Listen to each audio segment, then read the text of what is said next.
अब यू की physical condition थोड़ी स्टेबल हो गई है। तो दोपहर को उसने दाओइस वीजी को कॉल किया और मेमोरियल सर्विस के बारे में डिस्कस कर लिया। सोंगवलाव ने मोमो को यहाँ यू के पास खेलने के लिए भेज दिया था और सांझ होते ही जियो आंटी उसे वापस लेने आ गई। सोंगवलाव ने चेंज कर लिया और यू को कहा कि तुम जल्दी सो जाओ, वो यहाँ पे उसके पास ही सोने वाला है क्योंकि उसकी सिचुएशन के हिसाब से रात को भी उसका ध्यान रखने की जरूरत है। और सोंगवलाव ने ये भी कहा कि चिंता मत करो, ऐसे वक्त में मैं तुम्हारे साथ कुछ भी नहीं करूंगा। वो दोनों अपोजिट साइड मुंह करके लेटे हुए थे और यू ने उसे बता दिया कि कल मैं चिंगफेंग टेम्पल जा रहा हूँ। सोंगवलाव कहता है मेमोरियल सर्विस के लिए। यू कहता है हाँ और सोंगवलाव कहता है कि चलो हम दोनों साथ में चलते हैं। यू शायद सोंगवलाव को अपने साथ नहीं ले जाना चाहता था तो वो थोड़ी देर बाद कहता है कि हाँ ठीक है। फिर कल वो दोनों उस मंदिर पे पहुंचे। दाओइस वीजी ने ऑलरेडी वहाँ पे सब कुछ रेडी करके रखा था। सोंगवलाव उसे अंकल के बुलाता है। वीजी कहता है मुझे अंकल के मत बुलाओ, मुझे ताओइस बुलाओ। तो फिर सोंगवलाव उसे ताओइस के बुलाता है। फिर वीजी यू से पूछता है कि दोस्त अगर वो यहाँ रहेगा तो कोई प्रॉब्लम तो नहीं होगी ना।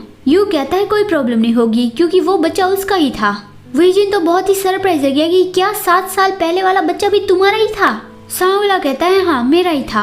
वीजिन अपना सर पकड़ लेता है कि आजकल के जवान लोग भी क्या करते हैं। फिर उसने यू और सोंगवलाव को मेमोरियल सर्विस के सारे स्टेप्स एक्सप्लेन कर दिए और फिर उसने विधि की शुरुआत की। उस दौरान सोंगवलाव यू से पूछता है कि क्या ये काम करेगा। यू कहता है कि हाँ मैं उम्मीद करता हूँ कि ऐसा ही हो। बच्चे की अस्थियां उस ममोसा प्लांट वाले पॉट में रखी थी। तो जब दाओइस वीजी ने उस पर से कपड़ा हटाया तब सोंगवलाव शॉक्ड रह गया। यू ने देखा कि अचानक से सोंगवलाव के पैर लड़खड़ाने लगे। सोंगवलाव कहने लगा कि वो फ्लावर पॉट तो वही है, तो इसलिए तुम उसे इतना ज्यादा संभाल के रख रहे थे और इसी वजह से ही तुम इतना ज्यादा गुस्सा थे। अभी सोंगवलाव को वैसा ही दर्द फील हो रहा है जैसा यू ने फील किया था जब सोंगवलाव ने अपने ही बच्चे की अस्थियां अपने पैरों के तले कुचल डाली थी। वो यू से कुछ कहना चाह रहा था लेकिन यू ने उसे रोक दिया कि सेरेमनी खत्म हो उसके बाद कहना। और वो सोचता है कि मैं जानता हूँ कि उसे कोई भी केयर नहीं है, लेकिन अभी मैं उसे इस तरह से देख रहा हूँ तो मुझे दर्द क्यों हो रहा है। मुझे तो खुश होना चाहिए लेकिन क्यों। फिर सेरेमनी खत्म होने के बाद दाओइस वीजिन यू को उसके बच्चे की अस्थियां दे देता है और कहता है कि अब उसकी आत्मा को शांति मिल जाएगी, तो इस बारे में ज्यादा चिंता मत करना, अपनी बॉडी की अच्छे से केयर करना और एक नई जिंदगी शुरू करना। फिर यू और सोंगवलाव वापस जा रहे थे। यू को पता है कि दाओइस वीजिन ने अपने लवर और अपने बच्चे की अस्थियां इस माउंटेन पे ही बिखेर दी थी।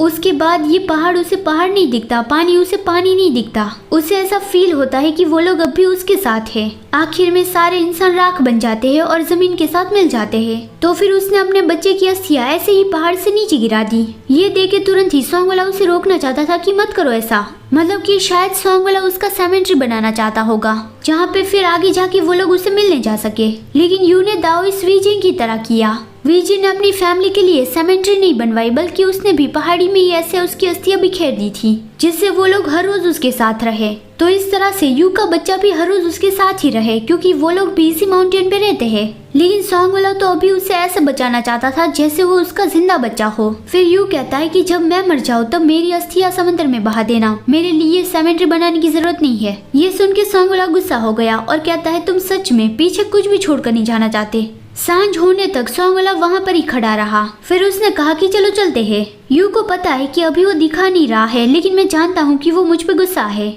वो सोंगवलाव के पीछे पीछे उसकी परछाई पे चल रहा था। जब वो दोनों हाई स्कूल में थे तब यू ऐसा काफी बार करता था। यू सोंगवलाव की परछाई के साथ खेलता ही रहता क्योंकि यू उसकी परछाई के साथ जो कुछ भी करे उसकी परछाई उसके साथ कुछ भी नहीं करेगी। तो यू सोचता है कि उसका शैडो उससे भी ज्यादा ओबीडियंट है, अगर मैं ऐसे ही उसे छू लेता हूँ तो वो मुझ पे गुस्सा भी नहीं करता। फिर वो दोनों जब घर पहुँचे तब लीशुन उसका इंतजार कर रही थी। उसे रुआन फैमिली के साथ चल रहे मुकदमे के बारे में बात करनी थी। यू ने देखा कि सोंगवलाव अभी बिजी है तो फिर वो अपने रूम में चला गया।